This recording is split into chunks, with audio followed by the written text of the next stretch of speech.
Baik, Assalamualaikum warahmatullahi wabarakatuh. Sebelumnya, perkenalkan, saya Atika Hafidatul Ilma, biasa dipanggil Atika, dari offering A2C dengan NIM 2501216191712.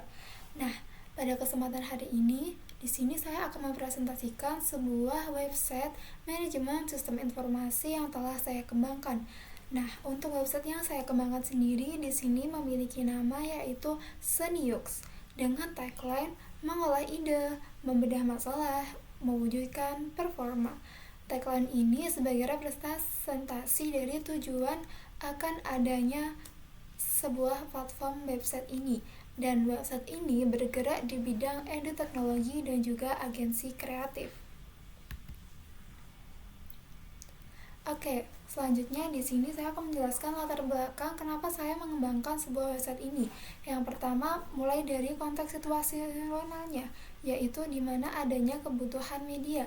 Dan seperti yang kita ketahui, di era transformasi digital, instrumen media dan promosi bagi instruktur pendidikan serta pemilik UMKM ini kini harus beralih fungsi dari sekedar katalog statis menjadi solusi aktif yang mampu menjawab kebutuhan dan mengatasi permasalahan yang ada secara efektif. Dan yang kedua, dari konteks situasionalnya yaitu adanya tuntutan sektor edu-teknologi dan juga agensi kreatif. Adanya kebutuhan tersebut menuntut sektor edutech dan agensi kreatif untuk dapat bertindak sebagai representasi profesional yang mampu mewujudkan kebutuhan dan mengatasi permasalahan yang ada. Dan yang ketiga yaitu hambatan kinerja. Dari kebutuhan dan juga tuntutan yang ada, seorang edu-teknologi dan juga agensi kreatif ini memiliki hambatan dalam proses pengerjaannya, yaitu di mana mereka tidak mampu untuk menduplikasikan keahlian secara profesional. Namun, pada realitanya banyak praktisi di sektor edutech dan juga agensi kreatif ini menghadapi kendala dalam melakukan skalabilitas penyampaian jasa secara detail pada klien. Nah, dari poin masalah tadi, di sini sudah saya rumuskan poin masalah utama. Yang pertama, masalahnya yaitu seorang instruktur pendidikan dan juga pemilik UMKM itu sering bingung dan dalam mendiagnosis kebutuhan dan juga cara mengatasi permasalahan media mereka atau kebutuhan apa yang harus ia dapati dan juga rasakan. Dan yang kedua, untuk masalah keduanya yaitu dari sektor edutech sendiri, ketidakmampuan mereka dalam menyampaikan jasa mereka secara personal kepada klien sehingga membutuhkan peningkatan performa sebagai sarana media dan promosi. Dan masalah ketiga, ketika kedua masalah ini tidak diatasi, ini akan memberikan dampak negatif, yaitu ketidakefektifan penyampaian jasa dapat memicu ketidakpercayaan klien akibat hasil yang tidak sesuai ekspektasi serta pemborosan waktu dalam komunikasi manual secara berulang. Oke, dari masalah dan juga konteks situasional tadi, di sini saya sudah menawarkan 3 solusi. Yang pertama adanya fitur self-assessment, good portfolio, dan juga profil profesional. Nah, untuk lebih lanjutnya aku akan jelaskan di mana apa sih self-assessment itu. Self-assessment ini sebagai jembatan dalam mengidentifikasi antara kebutuhan dari pemilik usaha maupun sektor pendidikan dalam menyampaikan kebutuhan apa kepada edutechnya melalui sistem penilaian mandiri yang terintegrasi. Kemudian untuk fitur yang kedua adanya Grid Portfolio. Nah, dari edutech dan juga agensi kreatif ini ketika mereka sudah memiliki laboratorium visual ataupun sudah memiliki pernah melakukan dan menyelesaikan suatu masalah yang ada, seorang profesional tadi itu bisa melihat. Nah, disinilah sebagai laboratorium yang adaptif untuk membuktikan secara empiris sekaligus membangun kepercayaan klien melalui bukti nyata yang mampu menunjukkan otoritas penyedia jasa dari edutech dan juga agensi kreatif. Dan solusi yang ketiga yaitu profil profesional sebagai representasi digital yang komprehensif dengan mendeskripsikan jasa yang ia miliki dan juga yang ia tawarkan, yang berfungsi untuk menduplikasikan keahlian secara profesional. Nah, selanjutnya dari solusi yang saya tawarkan, di sini ada target audiens. Target audiens di sini saya memiliki 2 target. Yang pertama, instruktur pendidikan dan pemilik bisnis. Kenapa saya memilih instruktur pendidikan? Yaitu Karena seorang instruktur pendidikan yang membutuhkan jasa dalam membantu dalam pembuatan media dan menyelesaikan masalah mereka. Dan yang kedua, mahir menggunakan laptop dan juga desktop dan smartphone. Mereka menyukai struktur informasi yang hierarki dan kategoris. Dan yang ketiga, self-assessment ini membantu mereka dalam mendiagnosis kebutuhan dan menyelesaikan permasalahan kebutuhan pembelajaran mereka. Dan target selanjutnya yaitu adalah pemilik bisnis atau UMKM. Nah, di sini pemilik usaha kecil menengah atau penyedia jasa profesional ini sudah berjalan, namun mereka brandingnya itu kurang kuat sehingga membutuhkan jasa dari edutech dan juga agensi kreatif ini. Dan yang kedua alasannya karena mobilitas yang tinggi, mereka lebih sering mengecek website Anda selalu melalui smartphone dan hanya di sela-sela kesibukan, dan lebih merespon visual dan data seperti itu. Oke, lanjut saja. Di sini saya sudah memiliki konsep branding dari website saya, di mana pada sitemap-nya ini akan ada header, alur sistem, portofolio, self-assessment, testimoni, dan folder.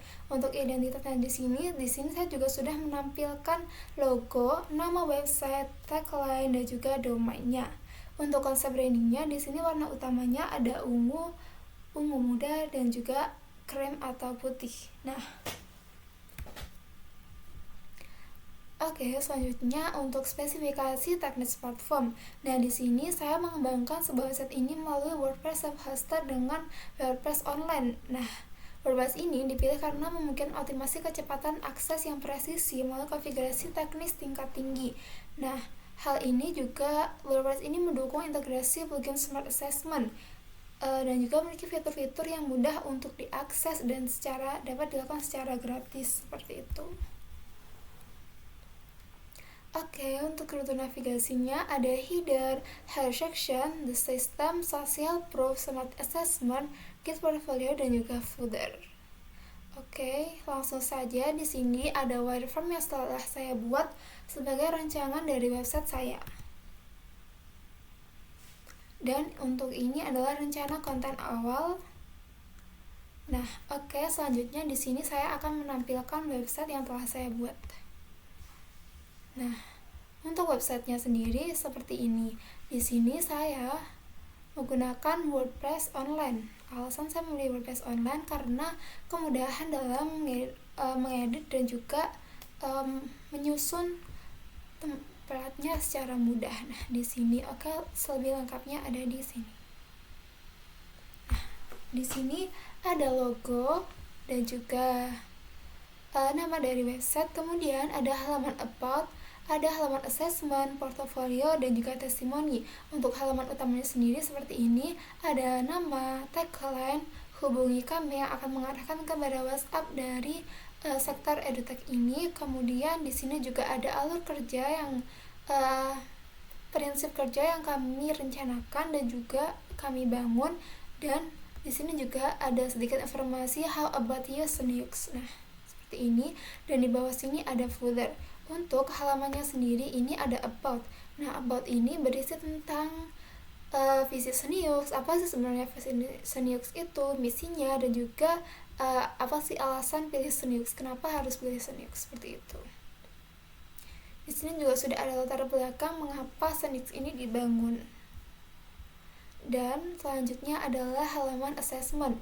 Nah, halaman diagnosis kebutuhan ini sebagai representasi mereka tuh butuh apa sih sebenarnya, seperti itu. Nah, di sini juga ada bagaimana proses assessment ini, dan untuk assessment sendiri dilakukan melalui Google Form yang udah disematkan di website ini juga.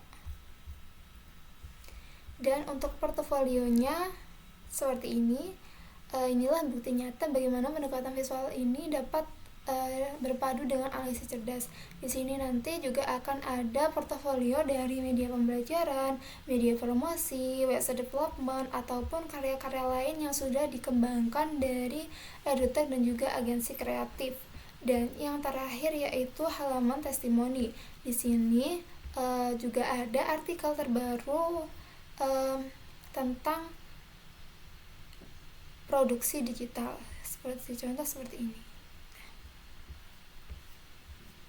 Pada artikel ini juga telah punya 3 blog artikel. Yang pertama di sini penggunaan digital di Indonesia, perbandingan digital Indonesia Malaysia, dan yang terakhir perbandingan digital Indonesia, Malaysia, dan Cina. Seperti itu. Jadi, SonyX itu merupakan proyek pengembangan website yang hadir dalam menjembatani kesenjangan permasalahan melalui fitur portofolio yang agronomis dan juga sistem quiz diagnosis. Nah, melalui pendekatan ini, SonyX tidak hanya bertindak sebagai media promosi, tetapi juga sebagai alat bantu strategis yang mampu mengefisiensi waktu, menyelarkan harapan, dan serta meningkatkan kredibilitas profesional melalui tampilan visual yang mutakhir dan aksesibel. Baik, terima kasih. Itu saja yang bisa saya sampaikan. Terima kasih atas perhatian dan juga kerjasamanya. Semoga apa yang saya sampaikan ini bisa bermanfaat dan website yang saya kembangkan ini juga bisa bermanfaat untuk orang lain juga. Terima kasih dari saya. Wassalamualaikum warahmatullahi wabarakatuh.